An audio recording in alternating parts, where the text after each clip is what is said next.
in the past, like I think of Kevin Durant when he was on OKC. Stephen A., Marcellus and I used to talk about this on Max and Marcellus back in the day, afternoon drive in L.A. You know, he came out and said, look, it's not my whole life. There are more important things in life, that kind of stuff. And, you know, you're covering a team with Kobe Bryant back then, the Lakers. And so we're like, okay, I guess it's possible to be among the greatest of all time and not have the Mamba mentality.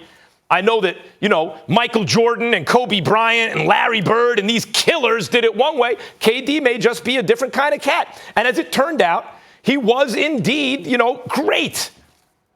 But it's not usually the way it goes. We can't pretend that we don't get a little bit alarmed when we don't hear Tom Brady in a guy, when we don't hear a guy, I eat, sleep, I live this. If you cut open my head, all you find is a football. That's all I want to do is win, win, win, win, win. It's possible he can be great anyway.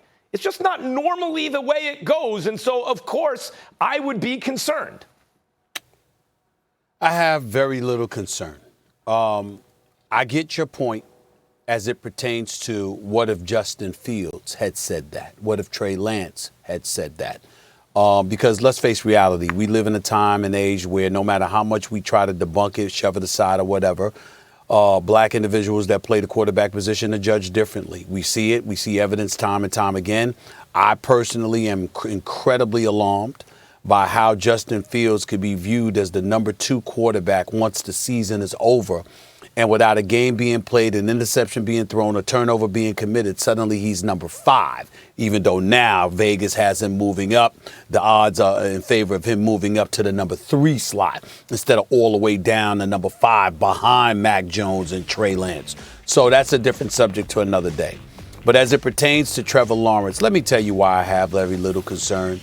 Part of the reason I have very little concern is his resume. His resume, he's completed 66.6% of his passes. He's thrown 90 touchdowns and just 17 interceptions in 3 years. His record is 39-3. He's a national champion. He's been to the playoffs all 3 years. This dude has been electrifying for the most part. And there was a college football season last year because of him in large part, because he stood up and raised his voice and talked about the importance of these games continuing to be played. So let's not underestimate it at all. He might not be giving the media anything for bulletin board or headline material, but the reality is that he is passionate about a few things, and when he has been passionate about it, he's expressed himself in a way that lets us know he's not some cyborg like you would call Kawhi Leonard, Max. So let's take that into consideration. And last but not least, nobody else is going to say it, so I will. You know what? He's not black, to my knowledge. He doesn't come from an impoverished background or anything like that. So what chip should he have on his shoulders? The reality of the situation is that life has been very, very comfortable for him, and we know that the sky's the limit for him in the future. So as a result of that, you know what? It doesn't bother me that he doesn't walk around with a chip on his shoulders, because he doesn't have to. He can just go out there and perform without a care in the world, because compared to most people, he doesn't really have that much to worry about, considering the kind of life that he has had and the kind of life he's earned and will continue to earn.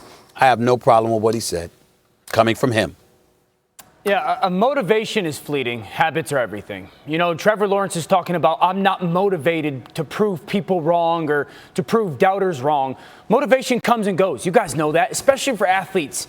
Motivation comes and goes. What's your habits like? I need you to have championship habits. You're the person that's going to go to bed every night and have to get up in the morning and do the work. Are you committed to those habits rather than being motivated by what some people say? Now, initially when I heard these comments, I was taken back. I was like, wait, what? He said what? Because my thought process was like, how is he going to go be great? Like, how can you go be great thinking that way? But something that, you know, I've been reminded of with my past month or so in talking with NFL general managers and honestly tied to the things that I had said that I had heard about with Justin Fields is the tape is everything. The tape is everything, and the tape is everything. And there is nothing on Trevor Lawrence's tape that makes me think he's not committed to football. And a quote in this article, in this Sports Illustrated article, it's a great article, a quote that is being left out is at the very end of the article. I tell everybody something again that I've been reminded about of last month is do every bit of your homework that is necessary. Because I read the whole article, and the very end of the article says that his high school coach at Lawrenceville, Georgia, brought him in there in high school. And he said, Trevor, what are your goals? You got to give me a goal. You got to have a goal. And Trevor Lawrence didn't even look at him. He just looked off and said, I want to be one of the greatest to ever do it. And that's not getting talked about, right? So, like, if he's committed to that, if that is something that is internalized for him, then him saying, I'm not motivated, there is no doubt. He's been the guy since he was 13 years old. So I don't have any concerns about it. And it is potentially a different situation for him in compared to other quarterbacks. Dan and Max, you'll smile when I tell you this little story. Indulge me for a second. I want to tell you a little story. So I'm covering the Philadelphia 76ers years ago. And Larry Brown is lamenting and just complaining about Allen Iverson. You know what I'm saying? Stevie, you know, understand Stevie's got to come to practice on time. He's got to do this. He's got to do that, right? So Allen gets so tired, AI gets so tired, Max, of hearing Larry Brown's mouth. Guess what AI did? AI's like, I'm not going to hang out with my boys. I'm not doing anything. I'm going to be on my best behavior. And people were wondering what was wrong with him because you could always find him at Fridays on City Avenue in Philadelphia off the main line and all of this other stuff, right?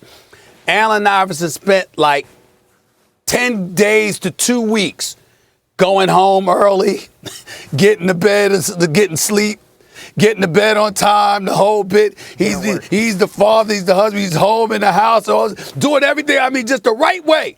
Went in one of the worst shooting slumps he's ever had in his career. Yeah. Allen Iverson goes on, he say, hell with all of this. I'm tired of it. I'm done, right? The night before, Max, this brother's out till like 3 in the morning, okay? 3 in the morning. Came out the next night, eyes red. You understand? Looked like he didn't get any sleep. He dropped 58. That's what 58. 58. There's just some people, man. They got to be them. They got to be them. You know, you can't be worried about, oh, they didn't say the right thing or they didn't do things just this right way. There's just certain dudes, man, that it just don't work for them. Well, another way to read what Trevor Lawrence said, which is why I said I'm concerned, but I'm not like sounding alarm bells, is he's process oriented. You know, correct. In other words, if he and Stephen A., I think a lot of that has to do with what you're talking about. What has he got to sweat? He's 6'6". He's got the best arm. He's fast. He's athletic. He has championship pedigree. He won a championship in college. Like, what is he sweating, really? So and the way apparently he's done all those things is focus on today, right? Like, focus on the process. Right. So there's a way to read what he's saying where you don't have to be alarmed. He's just saying, like, I got to focus on the process. But the reason I'm saying concerned is this, and his own father is saying he's not the dude who's going to, you know, Kobe and Jordan and Bird and Tom Brady, they'd gnaw off their own arm to win a Super Bowl, a championship, right? That's what we're used to. Not everyone has to do it that way, but usually the greatest of all time sort of fit into that mentality. Yeah, and I'd say this, though, in reply, Max, I don't care what his dad said. Because, again, Dad, this is my journey. This is my walk. You're not going to bed with me and getting up at 4 in the morning to do the work. You're not watching the tape. You're not doing the drills. I don't care what you said, Dad. This is my passion. This is my love.